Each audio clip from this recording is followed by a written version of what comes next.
Assalamualaikum warahmatullahi wabarakatuh. Perkenalkan, nama saya Fadilah Hanafi Abdul Ghani. Di sini saya ingin mempresentasikan kritik terjemahan teks berita ekonomi berbahasa Arab.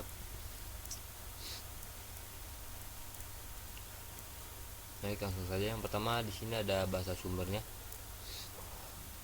yaitu adalah teks berita CNN Arabia, yang mana rubriknya itu tentang iktisadi atau ekonomi. Langsung saja.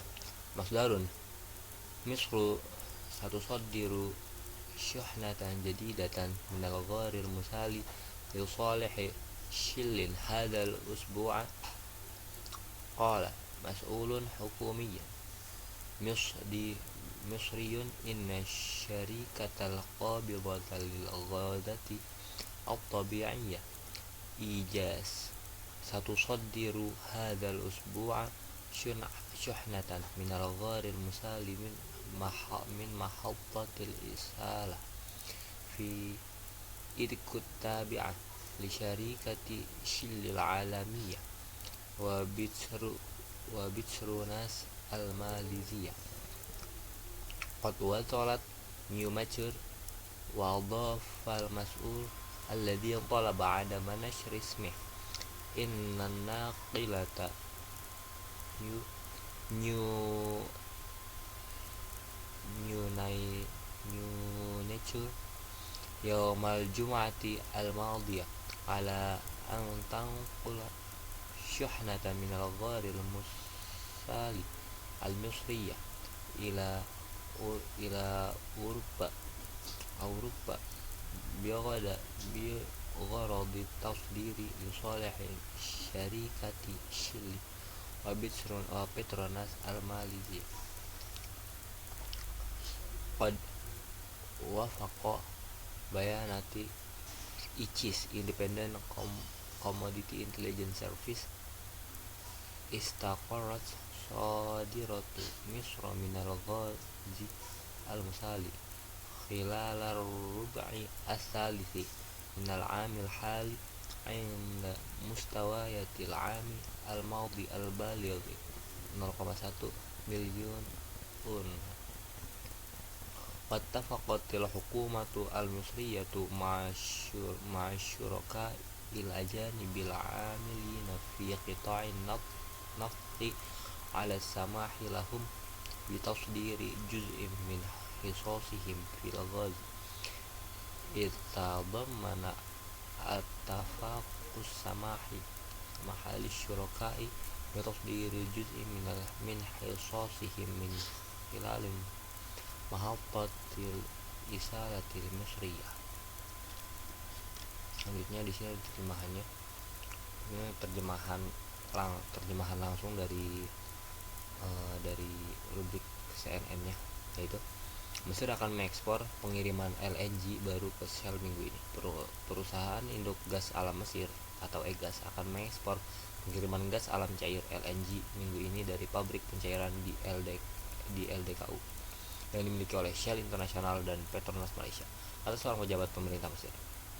Pejabat itu, yang meminta untuk tidak disebutkan namanya, menambahkan bahwa kapal tanker alam baru tiba Jumat lalu untuk mengangkut pengiriman gas alam cair Mesir ke Eropa untuk diekspor demi kepentingan perusahaan Malaysia Shell dan Petronas.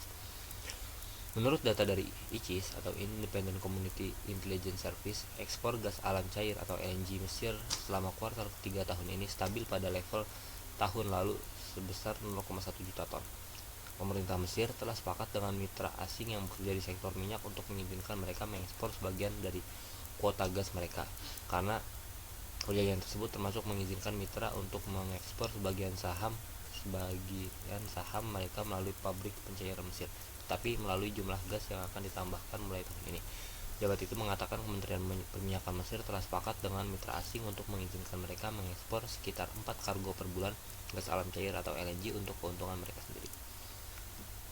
Nah, ini untuk revisi terjemahan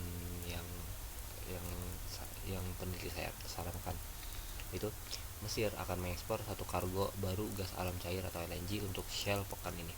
Seorang pejabat pemerintah Mesir menyatakan bahwa perusahaan induk gas alam Mesir atau EGAS akan mengekspor kargo tersebut dari fasilitas pencairan LDKU yang dioperasikan oleh Shell dan Petronas.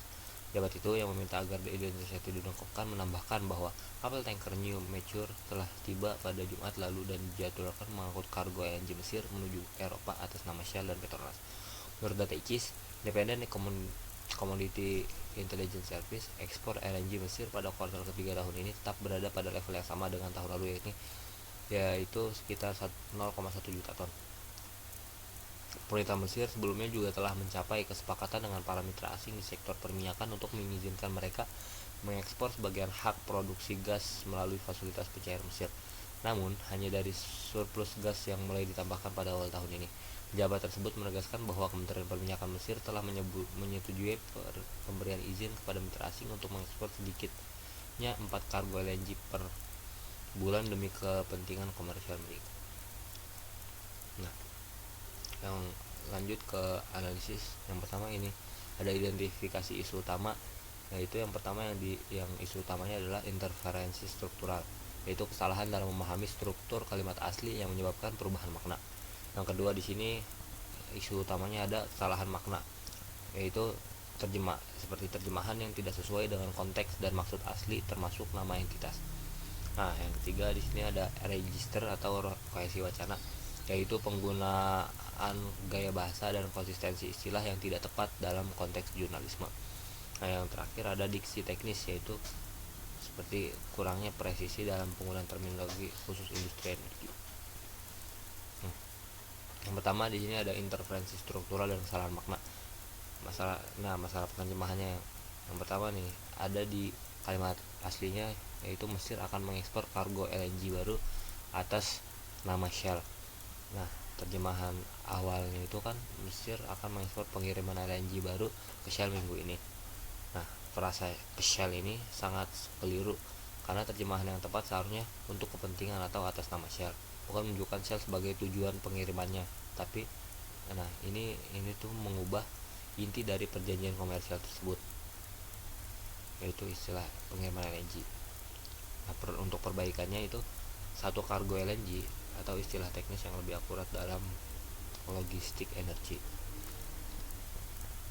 Nah, untuk detail kesalahan makna yang fatal di sini, masalah fatalnya itu tadi di kesalahan penerjemahan malah ke Shell. Terjemahan ke Shell ini kan menunjukkan Shell sebagai penerima, padahal artinya adalah untuk kepentingan atau atas nama Shell. Ini itu mengubah Shell dari mediator menjadi tujuan, yang berdampak pada interpretasi peran perusahaan tersebut. Nah, selanjutnya kesalahan makna yang fatal selanjutnya adalah nama kapal yang diterjemahkan kapal tanker Alam Baru, yang mana ini tuh kesalahan yang fatal. Harusnya itu menyebutkan nama asli kapalnya aja, yaitu New Mature, yang seharusnya itu nggak diterjemahkan karena itu adalah nama properti yang nggak perlu diubah. Selanjutnya kesalahan makna yang fatal di sini ada identitas perusahaan yang keliru, yaitu di sini ada pernyataan demi kepentingan perusahaan Malaysia Shell dan Petronas yang menyesatkan. Karena kenapa? Karena Shell itu bukanlah perusahaan Malaysia. Shell itu perusahaan dari Belanda. Nah, hanya Petronas yang berasal dari Malaysia. Hal ini itu menunjukkan kurangnya riset dasar tentang entitas yang disebutkan. Selanjutnya di sini ada register atau kohesi makna, yaitu penggunaan huruf kapital dan konsistensi. Seperti contohnya di paragraf kedua menggunakan huruf kapital penuh secara berlebihan yang tidak sesuai dengan register atau gaya penulisan jurnalistik formal. Nah, lalu di sini ada penyebutan EGAS atau Egyptian Natural Gas Holding Company, yang mana harusnya itu konsisten. Mengubah istilah atau menggunakan akronim yang tidak seragam itu dapat membingungkan pembaca dan mengurangi kohesi wacana. Dan konsistensi dalam penulisan nama, akronim, dan gaya sangat penting untuk menjaga kualitas dan profesionalisme sebuah terjemahan berita. Lanjut ke diksi teknis dan terminologi. Yang pertama di sini ada pengiriman gas alam cair, yang mana lebih tepat menggunakan kargo LNG. Kargo LNG adalah unit perdagangan standar dalam industri, yang mana mencerminkan volume besar yang diangkut oleh kapal tanker khusus. Yang kedua di sini ada peristilahan pabrik pencairan, yang mana istilah baku dan yang lebih formalnya adalah fasilitas atau terminal pencairan atau liquefaction plant. Ini itu mencakup infrastruktur yang kompleks, bukan hanya sebuah pabrik sederhana. Lalu yang ketiga di sini ada terminologi kuota gas, yang mana dalam industri energi lebih tepat menggunakan porsi produksi atau hak produksi atau production share. Ini tuh merujuk pada bagian gas yang menjadi hak sebuah perusahaan berdasarkan perjanjian eksplorasi dan produksi. Lalu di sini ada ejaan atau tata bahasa atau PWB dan penjelasan makna. Di sini yang pertama ada struktur kalimat yang tidak tepat.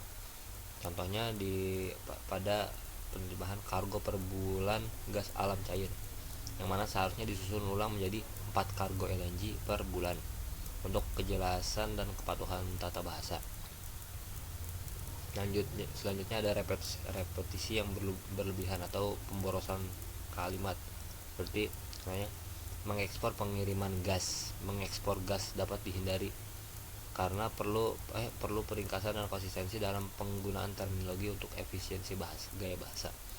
Selanjutnya ada ambiguitas makna, yaitu kalimat melalui jumlah gas yang akan ditambahkan melalui tahun ini kurang jelas, karena makna yang dimaksud itu harusnya adalah hanya surplus gas yang diproduksi mulai awal tahun ini yang boleh diekspor. Terakhir kesimpulan. Analisis ini tuh menunjukkan pentingnya ketelitian dalam penerjemahan, terutama untuk materi teknis seperti berita ekonomi dan energi seperti ini. Kesalahan kecil dalam menerjemahkan itu dapat mengubah makna secara signifikan dan menyesatkan pembaca. Yang perlu diperhatikan yang pertama itu pentingnya terminologi, karena penggunaan terminologi yang baku dan presisi sangat vital untuk menjaga kredibilitas dan keakuratan informasi. Selanjutnya riset kontekstual, yang mana penerjemah harus melakukan riset mendalam mengenai konteks, entitas, dan istilah teknis yang digunakan. Terakhir ada penyuntingan dan revisi. Proses penyuntingan dan revisi berulang kali diperlukan untuk menangkap dan memperbaiki kesalahan-kesalahan seperti tadi, terutama oleh ahli materi pelajaran. Sekian presentasi dari saya, kurang lebihnya saya mohon maaf. Wabillahi taufiq wal hidayah. Wassalamualaikum warahmatullahi wabarakatuh.